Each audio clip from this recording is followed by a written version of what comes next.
Uttarakhand Kranti Dal UKD ने jail में बंद अपने नेताओं आशीष और आशुतोष नेगी की रिहाई की मांग को लेकर प्रदेश सरकार को चेतावनी दी है। कोटद्वार में यूकेडी ने तहसीलदार के माध्यम से राज्यपाल को एक ज्ञापन प्रेषित किया। ज्ञापन में कहा गया कि यदि 7 अप्रैल तक इन नेताओं को जेल से रिहा नहीं किया गया तो यूकेडी 8 अप्रैल को मुख्यमंत्री आवास का घेराव करेगी। यूकेडी के नेताओं का आरोप है कि राज्य सरकार राजनीतिक दुर्भावना के कारण उनके नेताओं को जेल में बंद कर रही है। यूकेडी ने यह भी स्पष्ट किया कि उनका आंदोलन शांतिपूर्ण रहेगा, लेकिन यदि उनकी मांगों को नजरअंदाज किया गया तो वे सख्त कदम उठाने के लिए बाध्य होंगे। इस ज्ञापन के बाद प्रदेश सरकार पर दबाव बढ़ गया है और यूकेडी ने आंदोलन को लेकर अपनी तैयारियां तेज कर दी हैं। चेतावनी दी जा रही है सरकार को कि अगर 7 तारीख तक रिहा नहीं किया गया तो 8 तारीख को मुख्यमंत्री आवास घेराव होगा। साथ में हम ये भी कहना चाह रहे हैं कि हमारे अब यहाँ के जो इंडस्ट्रीज वाले हैं ग्रोथ सेंटर सिगड्डी में जो हमारे यहाँ पे श्रमिकों का शोषण कर रहे हैं, उनको भी चेतावनी दी जा रही है कि अगर उन्होंने इस तरीके से कोई शोषण किया तो कोटद्वार सांगठनिक निकाय को बाध्य होकर उनके खिलाफ भी आवाज़ उठानी पड़ेगी। मसूरी में महिला कांग्रेस अध्यक्ष जसबीर कौर ने महिलाओं को स्वावलंबी बनाने के लिए मसूरी कांग्रेस भवन में डीएलएफ फाउंडेशन के काफल सिलाई केंद्र का शुभारंभ किया। इसका उद्घाटन कांग्रेस की नेत्री मंजू भंडारी ने पारंपरिक रिबन काटकर किया। मंजू भंडारी ने कहा कि जसबीर कौर महिलाओं के उत्थान के लिए निरंतर प्रयासरत रहती हैं, जो सराहनीय है। उन्होंने कहा कि सिलाई केंद्र महिलाओं के आर्थिक और मानसिक सशक्तिकरण में महत्वपूर्ण भूमिका निभाएगा। जसबीर कौर ने बताया कि इस पहल का मुख्य उद्देश्य महिलाओं को आत्मनिर्भर बनाना है। महिलाओं को सिलाई, कढ़ाई और हस्तशिल्प कौशल सिखाकर उन्हें अपने घर से काम करने का अवसर मिलेगा, जिससे वे आर्थिक रूप से स्वतंत्र हो सकेंगी। यह केंद्र महिलाओं को न केवल आय बढ़ाने में मदद करेगा बल्कि उनके सामाजिक और मानसिक विकास में भी सहायक होगा। किया है क्योंकि यहाँ पर कोई भी प्रोफेशनल हमारे शहर में कॉलेज या प्रोफेशनल ऐसा वोकेशनल कोई भी कार्य नहीं हो रहा, क्योंकि पिछले कई वर्षों से यहाँ पर जो हमारी महिलाएं हैं बेरोजगार हैं और उनको कोई भी ऐसा काम सिखाने वाला नहीं आ रहा कि उनको कुछ अपने स्वरोजगार के लिए कुछ वो कर सके, कुछ सीख सके। तो हमने ये पहल करी है कि सिलाई सेंटर खोलकर, और इसमें हमारा बहुत बहुत धन्यवाद करती हूँ डीएलएफ कंपनी का, क्योंकि उनके माध्यम से हमें सामान यहाँ पर मशीनें वगैरह उपलब्ध कराई गई। पूर्व में उनके द्वारा दोना मेकिंग मशीन भी उपलब्ध कराई गई थी, जो कि आज बिलाड़ू में उसके तहत जो महिलाएं अपना स्वरोजगार कर रही हैं और पैसा कमा रही हैं। तो आज यहाँ पर हमने ये पहल करी है कि सिलाई सेंटर खोला जाए और यहाँ पर एक लेडीज़ को रखा गया है जो कि यहाँ पर औरतों को सिलाई और बच्चियों को सिलाई सिखाएगी। क्योंकि आज आप देख रहे हैं कि आज की युवा पीढ़ी जो है वो ज़्यादा मोबाइल में व्यस्त होकर रह गई है, क्योंकि उनके पास करने को कुछ नहीं है। एकमात्र यहाँ पर डिग्री कॉलेज है जहाँ से वो पढ़कर आगे वो कुछ नहीं कर पाते, क्योंकि उनको कोई ट्रेनिंग नहीं मिलती, कुछ हस्तकला या कोई ऐसी चीज़ सीखे जिससे कि वो अपना रोजगार चला सके। तो हमने यहाँ पर ये आज सिलाई सेंटर खोला है, जिसके माध्यम से वो कुछ बैग बनाएंगे, दुकानों पे उपलब्ध कराएंगे, कुछ कपड़े सिलेंगे और औरतें जो हैं और बच्चियाँ हैं वहाँ यहाँ से सिलाई सीख के जाएंगी और आगे अपना भविष्य बनाएंगी। यहाँ पर हम 10-10 महिलाओं का कर रहे हैं, क्योंकि हमारे पास जितनी मशीनें हैं उसी हिसाब से करेंगे और जैसे जैसे वो बढ़ती जाएंगी, सीखने वाली महिलाओं की जो संख्या बढ़ती जाएगी, हम जो है यहाँ मशीनें और उपलब्ध कराते जाएंगे और इसका विस्तार करेंगे। और अभी तो हमने यहाँ सेंटर में करा है अपने शहर के, फिर हम जो है बाकी अपने शहर के जितने वार्ड है वहाँ पर भी कोशिश करेंगे और कोशिश करेंगे कि नगर पालिका के माध्यम से अगर वहाँ पर कोई हमें हॉल वगैरह या ऐसा सामूहिक केंद्र बन जाए जिसके अंदर बैठ के, क्योंकि यहाँ सबसे बड़ी कमी यही है कि जगह की कमी है। तो हमने यहाँ कांग्रेस भवन में आज शुरू किया है, क्योंकि यहाँ पर एक रूम था और जगह उपलब्ध ना होने के कारण जो है हम ये कार्य नहीं कर पा रहे हैं। तो हम ये रिक्वेस्ट भी करेंगे चेयरमैन से, नगर पालिका से, कि हर वार्ड में एक सामूहिक केंद्र खोला जाए। सिलाई सेंटर का खोला गया है माननीय कांग्रेस की जो अध्यक्ष है उनकी द्वारा और जो नगर पालिका के सभासद हैं उनके द्वारा ये सिलाई केंद्र खोला गया है। तो बहुत ही अच्छी बात है। मसूरी में महिलाओं के लिए कोई रोज़गार नहीं है, तो ये सिलाई सेंटर हो, कढ़ाई सेंटर हो, बुनाई सेंटर हो, ये ज़रूर खुलने चाहिए, क्योंकि यहाँ पर मसूरी में महिलाओं के लिए कुछ भी नहीं है। या लड़कियाँ जो कॉलेज पढ़ के आती हैं उनके लिए भी कोई सेंटर नहीं है। मतलब सिलाई का सेंटर क्या है, योगा सेंटर, हर चीज़ खुलनी चाहिए मसूरी में, कि ये लड़कियों को बाहर न जाना पड़े और मसूरी में ही कोई रोज़गार मिल जाए। और इससे महिलाएं आत्मनिर्भर भी होती हैं और थोड़ा सा आर्थिक जो सहायता होती है, आर्थिक रूप से जो वो महिलाएं जो परिपक्व होती हैं वो भी ठीक है अपने लिए।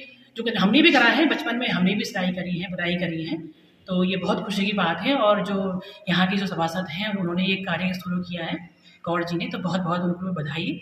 और बहुत खुशी की बात है कि महिलाओं के लिए ये रोजगार खुला गया। पहाड़ों की रानी मसूरी में भू धसाव और आपदा की संभावना को देखते हुए राष्ट्रीय आपदा प्रबंधन प्राधिकरण (NDMA) के तहत CBRI central building research institute Mussoorie नगरपालिका क्षेत्र के सभी भवनों का वैज्ञानिक तरीके से सर्वेक्षण किया जा रहा है। CBRI रुड़की के 4 वैज्ञानिक और 18 इंजीनियरों की टीम ने मसूरी के विभिन्न क्षेत्रों और भवनों का निरीक्षण किया। इसके बाद एक रिस्क मैप तैयार किया जाएगा जो भविष्य में आपदा के दौरान राहत और बचाव कार्य में सहायक होगा। इस सर्वे में मसूरी में बनी अव्यवस्थित ऊंची इमारतों को भी चिन्हित किया जाएगा। निरीक्षण का कार्य 8 अप्रैल तक चलेगा और इसके बाद रिपोर्ट NDMA को सौंप दी जाएगी। अधिकारियों ने बताया कि मसूरी के बाद अन्य आपदा प्रभावित क्षेत्रों जैसे कर्णप्रयाग और नैनीताल का भी निरीक्षण किया जा चुका है। प्रोजेक्ट है जिसमें कुछ आइडेंटिफाइड सिटीज थी जिनका हम सर्वेक्षण कर रहे हैं और उसका एक रिस्क मैप बनाया जाएगा। और जैसे अभी हमारे साथ ये टीम, मेरी पूरी 18 लोगों की टीम यहाँ पे है और हम लोग इस पूरे एरिया को सर्वेक्षण करेंगे। उसके बेस पे बिल्डिंग को आइडेंटिफाई करेंगे कि बिल्डिंग किस कैटेगरी में जाती है, कि उनमें क्या रिक्वायरमेंट है, सेफ हैं, अनसेफ हैं, उनमें छोटे माइनर क्रैक्स हैं या मेजर क्रैक्स हैं, या जो भी उसकी कंडीशन होगी वो उसके बेसिस पे हम लोग फिर एक लिस्ट मैप प्रिपेयर करेंगे कि इस बिल्डिंग का क्या कंडीशन है। तो एक एग्जांपल आप ले सकते हैं, परंतु ये NDMA बहुत एक ब्रॉड लेवल पे देखता है। आप सिर्फ उत्तराखंड ना देखिए, NDMA जो है पूरे देश को देख रहा है। वही कार्यक्रम जो है आगे चलाया जा रहा है।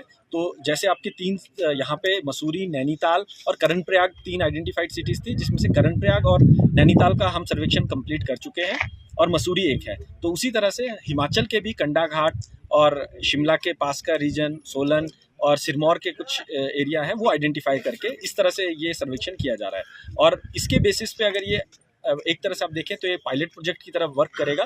और अगर ये सही तरह से अगर फायदेमंद रहता है तो इसको फिर मास लेवल पे इम्प्लीमेंट कर सकता है NDMA पूरे देश के लिए वो सोच के ये कार्यक्रम चलाया है। बिल्कुल सर, ये पॉलिसी मेकर्स के लिए बहुत एक हेल्पफुल टूल की तरह एक्ट करेगा। जो भी ये रिस्क मैप निकल के आएगा कि कितने बिल्डिंग की क्या कंडीशन हो चुकी हैं, कितने लोग रह रहे हैं, डेंसिटी पॉपुलेटेड कितना हो गया है, और जो भी इससे रिलेटेड हमारे पास डाटा होगा हम वो सब कुछ स्टेट गवर्नमेंट को भी प्रोवाइड कर देंगे। थ्रू NDMA ही आएगा वो, तो उनको भी एक हेल्पफुल एक टूल मिल जाएगा। बागेश्वर जनपद के कांडा तहसील के जेठाई ग्राम पंचायत के तोकतल्ला तिपोला के ग्रामीणों ने सड़क निर्माण की मांग को लेकर प्रदर्शन किया। ग्रामीणों ने सरकार और संबंधित विभाग पर क्षेत्र की उपेक्षा का आरोप लगाया और सवाल उठाया कि 4 साल पहले स्वीकृत सड़क का निर्माण अभी तक शुरू क्यों नहीं हुआ। उन्होंने कहा कि सड़क के अभाव में उनकी दिनचर्या बहुत कठिन हो गई है और बीमारियों तथा गर्भवती महिलाओं को समय पर चिकित्सा सुविधा नहीं मिल पाती, जिससे स्वास्थ्य समस्याएं और बढ़ जाती हैं। प्रदर्शनकारियों ने चेतावनी दी कि यदि उनकी मांगे जल्द पूरी नहीं हुई तो वे आमरण अनशन करेंगे। ग्रामीणों ने पहले भी जिला मुख्यालय पर प्रदर्शन किया था, लेकिन कोई ठोस कदम नहीं उठाए गए। इस मुद्दे को लेकर ग्रामीणों में गहरी नाराजगी है और वे जल्द समाधान की उम्मीद कर रहे हैं। सर जी, आज हम DM ऑफिस पूरे अपने आंदोलन के साथ आए हैं। पूरे ग्राम के लोग आए हुए हैं अपने गांव के, और हमने इस रोड के लिए बहुत संघर्ष कर दिया है। 2018 से हमारी लड़ाई शुरू हुई है और हमने कई जगह PWD में कई बार आ चुके हैं। हमारी कोई सुनवाई PWD नहीं कर रहा है। कई बार जाने के बावजूद भी हमें आश्वासन देकर वहाँ से घर लगा देते हैं और हमारी लंबी लड़ाई हो चुकी है, लंबा आंदोलन हमने कर चुका है। और कई बार हम गरीब लोग हैं, अपनी अपनी गाड़ियों में अपने अपने टिकट से आकर के यहाँ PWD में जाते हैं, लेकिन वो हमें छोटा मोटा आश्वासन देकर घर भेज देते हैं। इसलिए आज हमने पूरी जिम्मेदारी के साथ ये ठाना है कि हमें रोड मिलनी ही चाहिए। बहुत लंबा इंतजार हमसे नहीं हो पाएगा, क्योंकि हमारे यहाँ कई कैजुअल्टियाँ रोज़ के बगैर हो चुकी हैं, और जिन लोगों ने हमारा इलाका देखा हुआ है वो लोग समझते हैं हमारी समस्या, और जो लोग वहाँ नहीं आए हुए हैं वो वहाँ की समस्या को क्या समझेंगे। और हमारे यहाँ दोनों तरफ नदी नाला है, जहाँ से आने का साधन भी कुछ नहीं है। बच्चे लगातार इधर उधर भाग रहे हैं। स्कूल की असुविधा रास्ते के कारण स्कूल नहीं जा पा रहे हैं। तो इसलिए मेरा सरकार से भी निवेदन है, और ये हमारा आंदोलन भी है, ये जारी रहेगा। आगे हम अभी ऑफिस में आए, PWD के हमें आश्वासन करके फिर भेज दिया गया। आज हम DM ऑफिस में आए हुए हैं और हम यहाँ पर पूरा आंदोलन करने के लिए आए हुए हैं। और आज अगर हमारी समस्या हल नहीं हुई, आगे को हमारा चैलेंज रहेगा कि हम इसको आमरण अनशन में बदलेंगे। कत्यूर महोत्सव इस बार भव्य और दिव्य रूप से मनाया जाएगा। इसकी तैयारियां जोरों पर है। दर्जा प्राप्त राज्य मंत्री शिव सिंह बिष्ट ने महोत्सव के सफल आयोजन के लिए विभागों के अधिकारियों को दिशा निर्देश दिए। उन्होंने कहा कि महोत्सव के दौरान किसी भी प्रकार की अव्यवस्था नहीं होनी चाहिए। ब्लॉक सभागार गरुड़ में आयोजित बैठक में नगर पंचायत अध्यक्षा और ब्लॉक प्रमुख प्रशासक ने बैठक की अध्यक्षता की। इस बैठक में दर्जा प्राप्त राज्य मंत्री शिव सिंह बिष्ट और उप जिलाधिकारी ने भी भाग लिया। महोत्सव 13 से 15 अप्रैल 2025 तक आयोजित होगा। बैठक में सुरक्षा, यातायात, स्वच्छता, विद्युत आपूर्ति और अन्य आवश्यक व्यवस्थाओं पर चर्चा की गई। मंत्री ने सभी विभागों को आपसी समन्वय से काम करने की अपील की ताकि महोत्सव सफल हो सके और स्थानीय लोग एवं पर्यटक इसे यादगार बना सके। विगत वर्ष हमारे कत्यूर महोत्सव का शुभारंभ है, यहाँ से हम सब लोगों ने करा। इस वर्ष भी कत्यूर महोत्सव के शुभारंभ की दूसरी बैठक मेरे द्वारा यहाँ पर रखी गई है और मैं अपने प्रदेश के जवान माननीय मुख्यमंत्री जी का पहले तो बहुत बहुत धन्यवाद करूँगा। अपने प्रभारी मंत्री जी का भी धन्यवाद करूँगा। उन्होंने इन महोत्सवों को और हमारी संस्कृति को बचाने के लिए लगातार उनके द्वारा प्रयास करा जा रहा है और निश्चित रूप से हम सब लोग, हमारे कत्यूर घाटी के तमाम हमारे जनप्रतिनिधिगण हैं, हमारे पूर्व विधायक जी हैं, तमाम लोगों ने आज इस बैठक के माध्यम से अगली तिथि हमने कल बैठक की एक तिथि तय करी है और मेरा रहेगा कि माननीय मुख्यमंत्री जी से हमने आग्रह करा कि उस महोत्सव के शुभारंभ के लिए माननीय मुख्यमंत्री से भी निवेदन करा। निश्चित रूप से माननीय मुख्यमंत्री जी इस महोत्सव में आएंगे भी। मैं सभी लोगों से आग्रह निवेदन करूंगा कि सब लोग मिलकर इस महोत्सव को विगत वर्ष हम जो लोगों ने जो भव्य और दिव्य बनाया था, इस वर्ष भी हम उसको और भव्य दिव्य बनाने के लिए सब स्थानीय जन मिलकर उसमें काम करेंगे।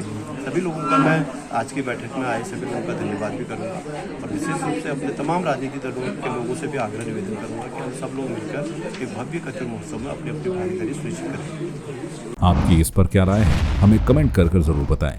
इसके साथ ही आप हमारे YouTube चैनल को सब्सक्राइब कीजिए। आप हमें Facebook, Instagram, Twitter पर फॉलो भी कर सकते हैं और संवाद 365 के साथ एक क्लिक में जुड़ने के लिए डाउनलोड कीजिए संवाद 365 ऐप।